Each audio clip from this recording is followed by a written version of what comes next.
आज एमती एक दिन जहाँकि मो सबुठ चिरस्मरण दिन आज हूँ मो जन्मदिन ता सहित आज दिन मुझा पुलिस जॉइन करी आज को 3 वर्ष होगा मुझा पुलिस जॉइन कली एवं भगवान को आशीर्वाद मु भल भाव निष्ठापर भाव कम सेवा दे आसुची। भगवान प्रार्थना ये करी जे चाकरी जीवन शेष पर्यंत जमी मुझे सत्य और निष्ठा भाव कार्य करी भगवान पाखे ये प्रार्थना करी और समस्त को धन्यवाद जनइबी मत समस्त विश कर मत समस्त भल पाइबा देती मत सपोर्ट कर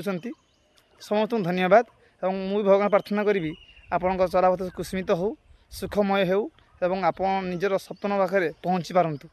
और स्ट्रगल करूँ निश्चित सफलता पाइबे आपड़। और आज पर्यटन जो मैंने भी सफलता पाई पछरे बहुत दुख भरा बा कष्ट भरा कहानी अच्छी और मो कहानी आपको कही मुझे शॉपिंग मॉल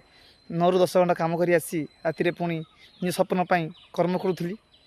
एवं गोटे जिनस हूँ भगवान को ब्लेस मत आवश्यकता अच्छी आप भगवान को ब्लेस निश्चित आहरण करूँ कारण मुझे आपको मो कथा मुझे कहूँ जिते आम ओडिशा पुलिस जॉइन कलु एप्रिल 15 आम जॉइनिंग थी आम एसपी मैडम थे सागरिका नाथ से मैडम थे आम एप्रिल 15 जॉइन करने गलु किंतु एसपी मैडम को गुरुत्वपूर्ण काम जगह मानने सत्ते आम जॉइन कलुँ। मैडम कहले कि आपने एप्रिल 17 आसतु आप जॉइन करेंगे तो देखूँ मैंने भगवान को ब्लेस अच्छी निश्चित ना एमती हो पारे मो जन्मदिन मुझे जॉइन पाई या खुशी खबर कौन अच्छी मोपाई तेणु यही टाइम आपने पाठ पढ़ु कारण जो सफलता पाइबे आप सब दुख कष्ट भूलीजे